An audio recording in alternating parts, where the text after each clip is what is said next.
நதியிலே விழுந்த இலையென உனது பயணங்கள் தொடர்ந்து போகட்டும். அலைவரும் அடுத்த திருப்பத்தில் உனது கரை எதிரிலே தோன்றிடும். வேறெங்கோ செடி எங்கோ நீ இங்கு தனியாய் போகிறாய். வழி தவறி வீட்டில் வந்த பறவையை போலவே பார்க்கிறாய். நீ கடவுள் எழுதி வைத்த மண்ணில் வந்த ஒரு கவி. நைட்டு சாயந்தரம் பசிச்சுன்னா மறுபடியும் சாப்பிடுங்க. ஓகேயா? அவங்க எந்த ஊரு? இதானா? சரி சாப்பிடுங்க. சாப்பிடுவீங்களா?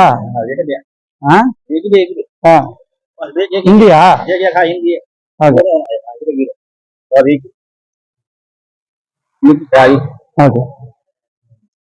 Evening evening.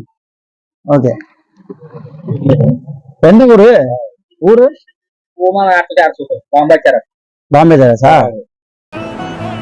எனக்கு என் தட்டுல சாப்பாடு இருந்தா பத்தாது, என் பக்கத்து தட்டுல இருக்கிறவங்களுக்கும் சாப்பாடு இருக்கணும். அவன் நல்லா இருக்கணும். அப்ப